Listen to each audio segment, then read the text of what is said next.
Hey everybody, it's Prince's Friend, and oh man, the week that I have had. I was only able to get one video out last week, but I am back, and this week's going to be a little bit rough too.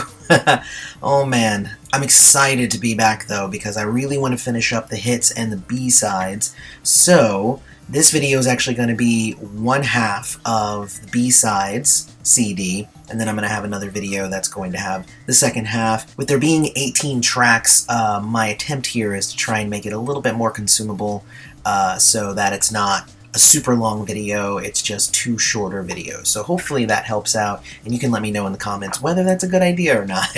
But I'm doing it anyway, that's just what I'm doing. So of course, the B-side. This was a CD that you could only get if you bought the 3-disc set, which was the Hits 1, the Hits 2, and the B-sides. You couldn't buy the B-sides separately, and I think that that was a really wise choice on their part, because they can make a lot more money that way, because I think most of us friends, we really wanted the B-sides disc. I think it's pretty cool because it reaches back pretty far to, you know, the very first off-album B-side, and kind of collects them all. I'm not going to say all, most of them. There are a few notable songs that are missing off of this, but it does get a lot of them and has a previously unreleased track at the very end. But let's go ahead and get into these tracks and see what kind of awesomeness Prince gave us on the B-sides.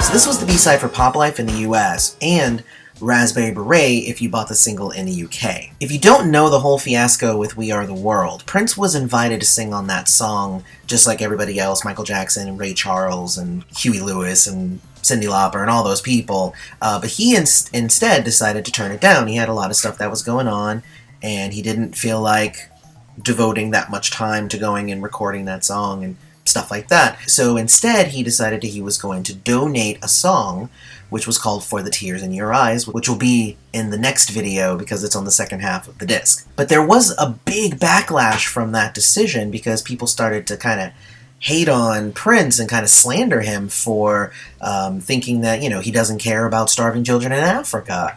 And Hello is actually a song to refute that and say, we're against hungry children, but there's just as much hunger here at home. And all of his concerts around this time also had canned food drives, and he donated a lot of money to poverty and children and all that stuff. So I think that that shows how serious he was about it. He wasn't just part of a song that promoted it, he did it. And this is one of the first tracks that I heard from Prince that was very specifically using his stage to call out something happening in his personal life, because he didn't really ever do that often, at least not so blatantly. Come on everybody, 200 balloons.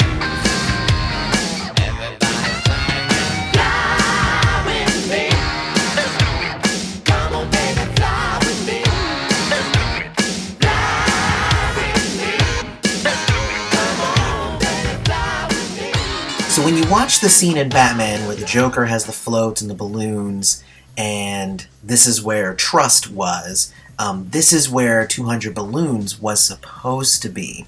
He had actually written 200 Balloons for Tim Burton, and that was the song that was being used in most of the cuts. And then he came up with Trust, and he's just like, no, use this one's way better. But 200 Balloons ended up as the B-side to Bat Dance. What I like most about this decision was that it was made after Bat Dance was actually recorded, which is why you have a sample of the song at the end, the "Who Gonna Stop 200 Balloons? Nobody" at the end of Bat Dance as well. The guitar solo in this is great though, which is why I think it would have worked really well in the movie, even though Trust is still pretty darn good.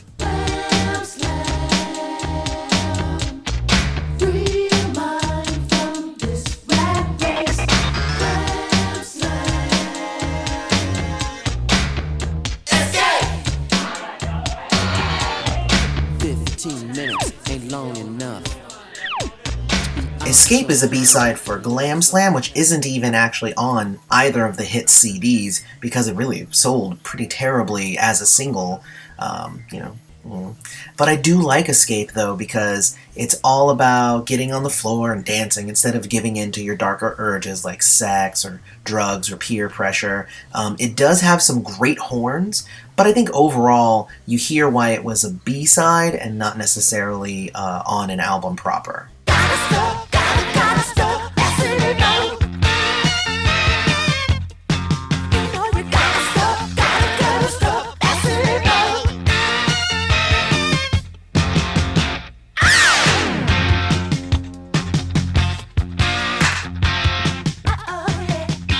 So Gotta Stop Messin' Around has the honor of being the first non-album single from Prince. It's the B-side to the 12-inch dance remix of Let's Work. Even though it's a controversy track, it was actually taken from an outtake from the Dirty Mind sessions, which you can tell from the sound of it, honestly. It's a fun, jumpy track itself, and I really dig the keyboards, which pretty much makes the song for me. It's dirty lyrically, which also makes it kind of stand out. I love you, he's a horny toad.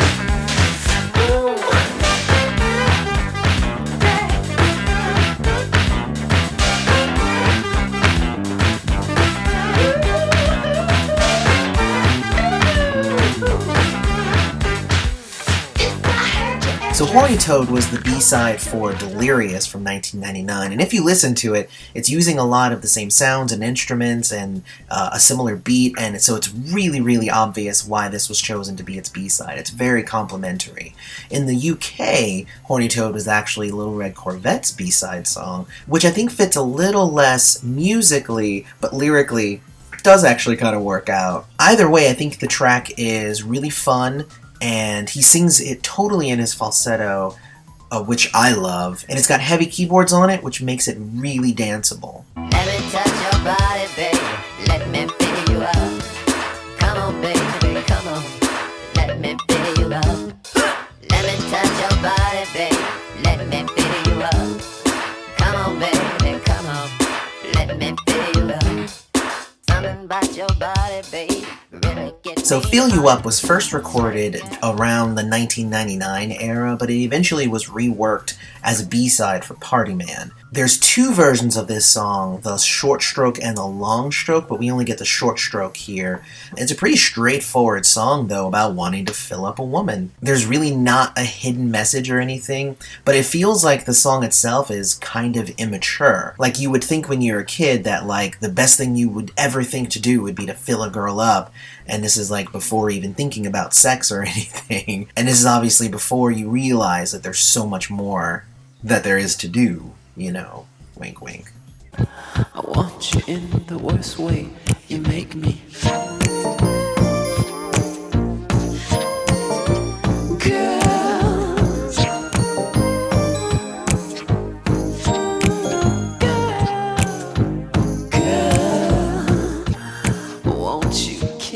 So Girl was the B-side to America, and this is actually a band effort, so it was all co-written and performed by The Revolution. It's an interesting song, though, because the whole song is kind of carried just by a keyboard throb and some finger snaps. It's definitely a seduction song, and it's one of my favorites personally. It's kind of weird that it was written by The Revolution when it's basically Prince and a keyboard. There's only a little bit of backing vocals, no bass, no drums. I don't know. I'm glad that everybody got a say, but it's weird. Good song though. Everything I want is what she does to me. She don't blush 'cause she's so damn free. When she making love, it's like surgery. And she say, ooh, I love you. So I love a good story song where it's not just about a topic, like it actually tells a story. And this is one that's a soft, kind of seductive song about the first time that you're with a more experienced woman. Again, another song that's basically Prince and a keyboard again, but in the best of ways. And this one he wrote all himself, so he probably took what he got from the first song and he kind of did this one. This was the B-sides to Arms of Orion off of the Batman soundtrack, which is weird because it sounds so much like Girl, which was released years before. I Love You and Me was also used as a B-side to Diamonds and Pearls later on, which I assumed was to give it a little bit more circulation since Arms of Orion didn't really sell all that great as a single. They were right to do that though, because obviously Diamonds and Pearls sold way more, and that got people to hear more of I Love You and Me, which is a really good song. Fuck so pretty, you and me. Erotic City, come alive. Erotic City, can't you see? Fuck so pretty, you and me. Every time I comb my hair.